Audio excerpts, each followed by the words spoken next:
ஹalleluya ஹalleluya. இந்த நாள் ஒரு விசேஷமான நாள். आज एक बहुत ही बड़ा दिन है. இந்த நாள் கர்த்தர் நமக்கென்று விசேஷமாய் இந்த நாளை உலகம் முழுவதும் கொண்டாடி கொண்டிருக்கிறார். आज भी इस समय पर परमेश्वर हर जगह पर ये दिन को मनाया जा रहा है. எல்லா சபைகளிலும் இது நடக்குது. हर कलीसिया में ये दिन मनाया जा रहा है. ஏன் இதுக்காக செய்யறாங்க? क्यों ये कर रहे हैं? இந்த கேள்வி நமக்கு अनेகருக்கு எழுமா சிலருக்கு எழுமாமல் இருக்கலாம்.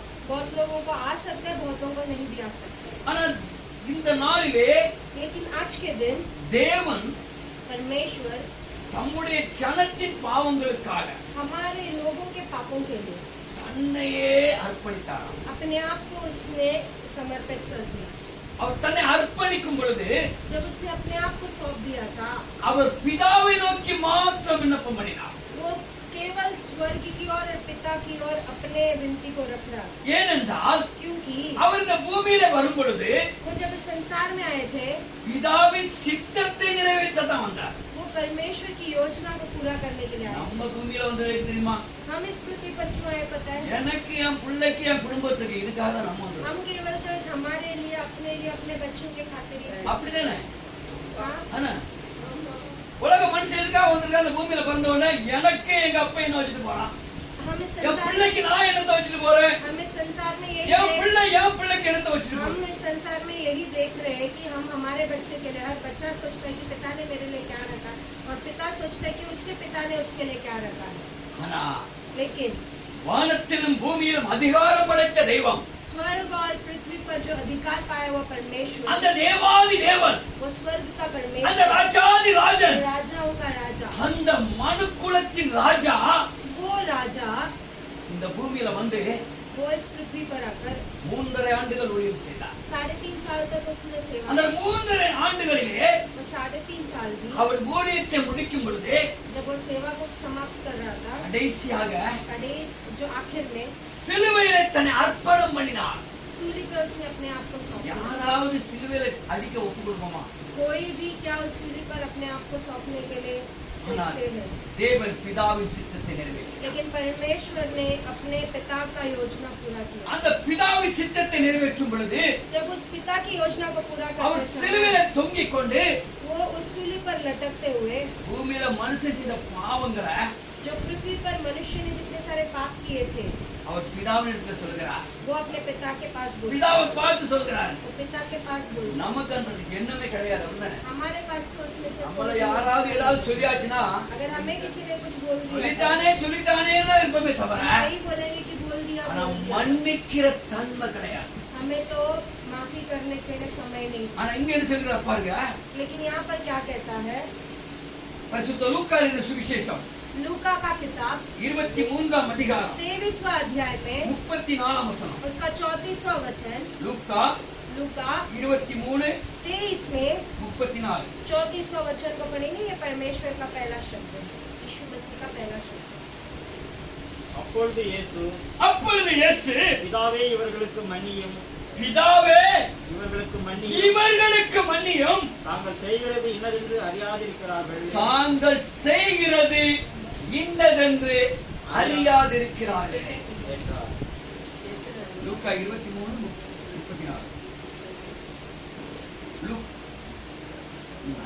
तब यीशु ने कहा, हे पिता, इन्हें क्षमा कर, क्योंकि ये नहीं जानते कि क्या कर रहे हैं.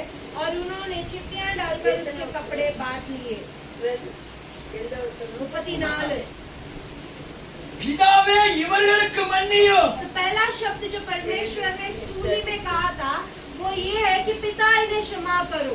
சிலுவையில தொங்குற நம்ம யாரையாவது பார்த்து சொல்லுவோமா?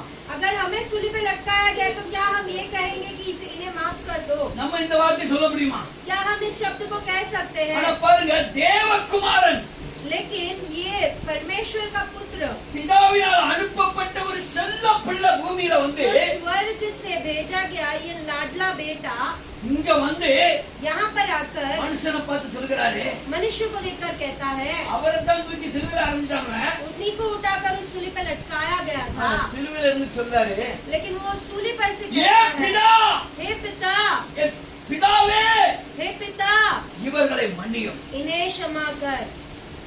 பாருங்க, இன்னைக்கு மனுஷன், பாவியான மனுஷன் மன்னிக்கப்படலாம், இயேசு சிலுவையில போய் தொங்கினாரு. ये पापी मनुष्य को छुटकारा देने के लिए यीशु ने उस सूली को उठा அவர் लिया। சிலுவையில தொங்க வேண்டிய அவசியம் கிடையாது. उसे सूली पर मारे जाने की कोई அவர் जरूरत ஒரே ஒரு नहीं। வார்த்தை சொன்னா போதும். उसने एक ही शब्द कहना काफी எத்தனையோ होता। தேவதூதர்கள் வந்திருப்பாங்க कितने காப்பாற்ற. सारे देवदूत उसको बचाने के लिए आ सकते அவர் थे। பாருங்க முதலாவது வார்த்தை சொல்கிறார். वो पहला शब्द कहता है, பிதாவே हे पिता, இவர்களுக்கு மன்னியும், इन्हें क्षमा कर, இவர்களுக்கு மன்னியும். इन्हें क्षमा कर। முதலாவது வார்த்தை சிலுவையில சொன்னாரு. पहला பிதாவே, शब्द இவர்களுக்கு यही कहा மன்னியும். कि हे पिता, इन्हें क्षमा कर। அங்க சாலமோன் சொல்லுகிறான் பாருங்க, நீதிமொழிகளின் புஸ்தகம் 28ஆம் அதிகாரம் नीति वचन का 13वां वचन पढ़ेंगे। 28 में 13 वचन को जरा पढ़ेंगे हम में से।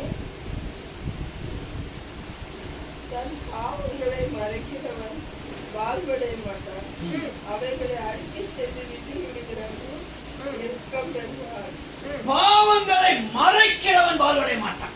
जो अपने अपराध को छिपा रखता है उसका कार्य सफल नहीं होता, ஆனா பாவங்களை அறிக்கை செய்யணும். परंतु जो उनको मान लेता और छोड़ भी देता है, பாவங்களை அறிக்கை செய்யணும். पाप को मान लेना चाहिए। மனுஷன் பாவம் செய்து வாழ்நாள் முழுவதும் பாவத்துக்கு அடிமைப்பட்டிருக்கிறான். जो अपराध के हम करते हैं उसे मानकर பாவம் அவனை ஒரு மலையை போல பின்னி கிடக்குது. उसके चंगुल से हमें बाहर आना है। இப்போ உள்ள காலத்துல பாவம் அப்படிதான் பின்னுது மனுஷனை. आज के जमाने में तो इसी प्रकार से पाप हमें घेर लेता है। ஆனா அந்த பாவங்களை மன்னிக்கதான் மனுஷகுமாரன் பூமியில வந்தார். लेकिन इन पापों से हमें छुटाने के लिए ही मनुष्य का पुत्र इस जगत में आया था। அவர் இந்த சிலுவையில ஒரு தொங்கிச்சில சொல்றாரு, ஏ இந்த தகப்பனே இவர்களை மன்னியும். परमेश्वर यही कहता है कि पिता इन्हें क्षमा करो। இங்க சாலமோன் சொல்கிறான், பாவங்களை மறைக்கிறவன் வாழவே மாட்டான். यहाँ पर परमेश्वर का वचन इस प्रकार सुलेमान के द्वारा कहता है कि जो अपराध छिपाता है वो कभी सफल नहीं होता। பாவங்களை அறிக்கை செய்யணும். उसे मानकर उसे छोड़ देना है, பாவங்களை என்ன செய்யணும்? அறிக்கை செய்து அறிக்கை செய்து விட்டு விடணும். उसे छोड़ भी देना है, அத பிடிச்சுக்கிட்டே இருக்க கூடாது. उसे பாவங்களை पकड़ कर नहीं रखना है। हमें பாவங்களை பிடிச்சுக்கிட்டே இருக்க கூடாது.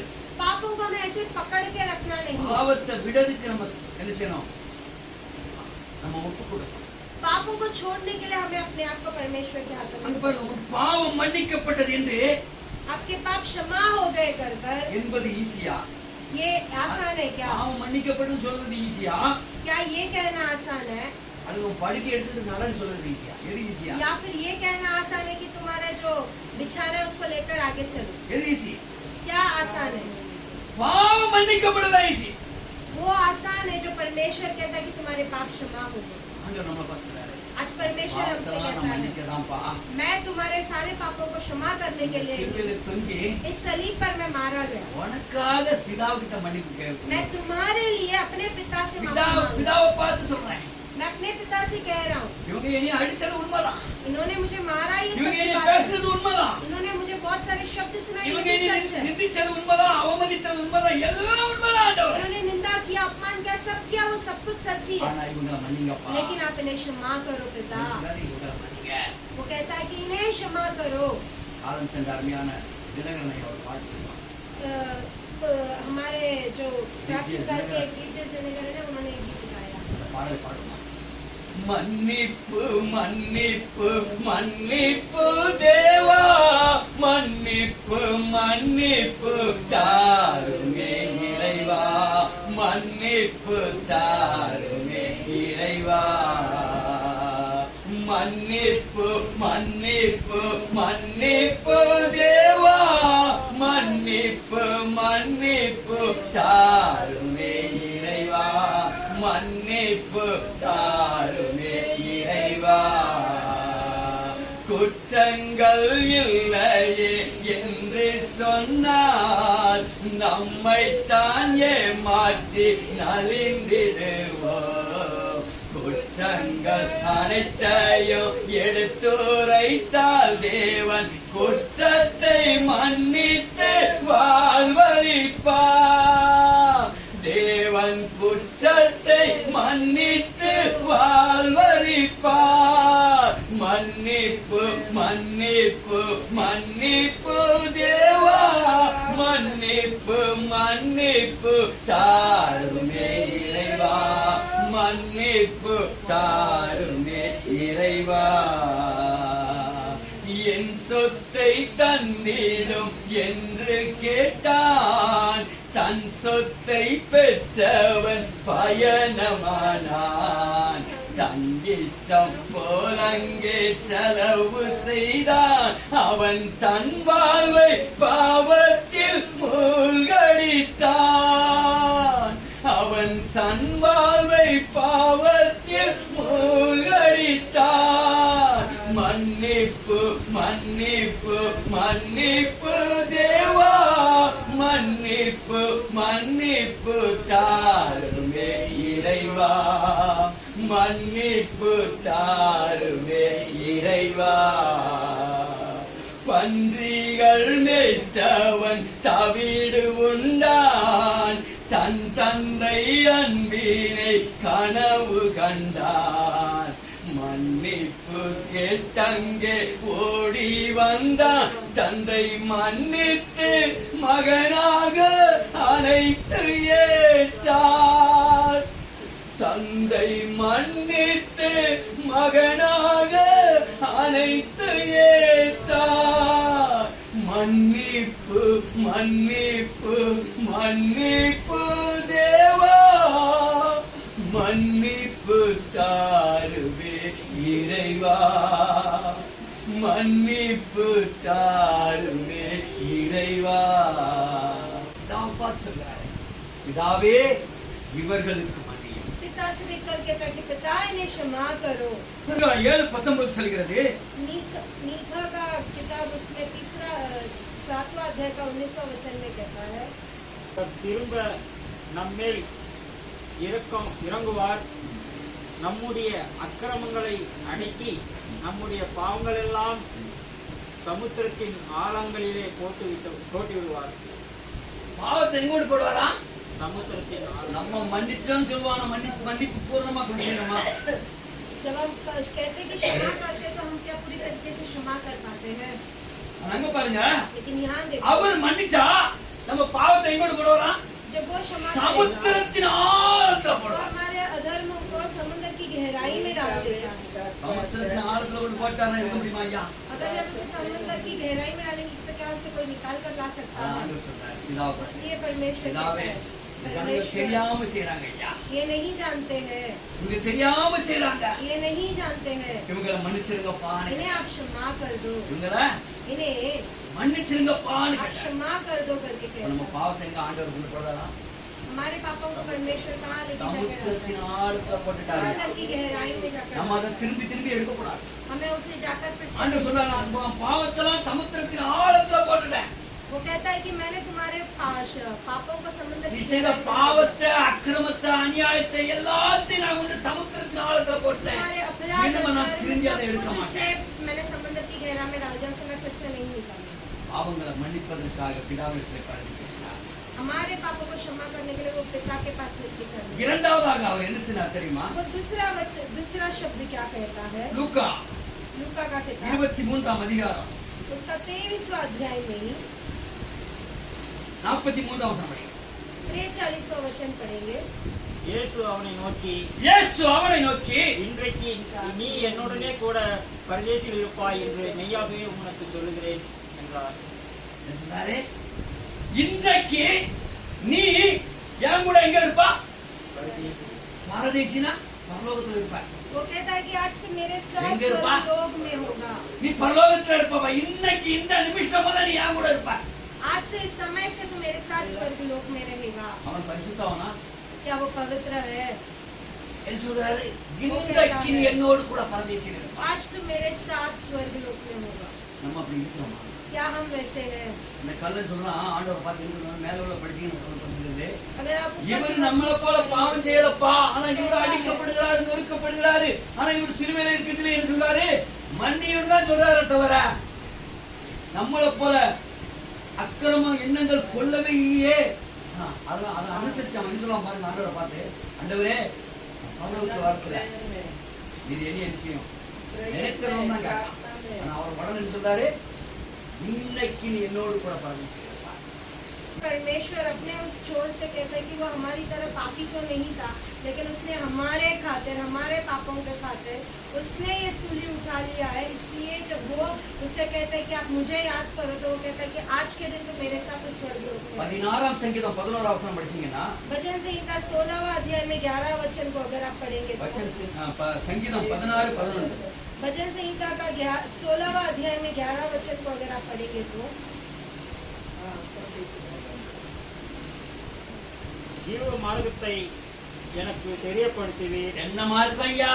ஜீவ மார்க்கத்தை ஜீவ மார்க்கத்தை எனக்கு தெரியப்படுத்துவீர். உம்முடைய சமூகத்தில் பரிபூர்ண ஆனந்தமும் உம்முடைய வலது புறத்தில் நித்திய பேரின்பமும் உண்டு. அல்லேலூயா. ஹalleluya. தாவீது சொல்றான், ஜீவ மார்க்கத்தை எனக்கு காட்டுங்க आप ஆண்டவரே. मुझे जीवन का रास्ता दिखाएंगे। நம்ம என்னைக்காவது கேட்கமா? क्या हम में से कभी किसी ने ये पूछा? அல்லாஹ் பார்த்து சொல்றா, ஐயா அந்த மார்க்கம் அந்த அந்த பரலோகத்துக்கு நான் வரணும், அந்த ஜீவ மார்க்கத்துக்கு நான் வரணும்னு சொன்ன உடனே இன்னைக்கே நீ இந்த மார்க்கத்துல இருப்பான்னு சொல்லிட்டாரு.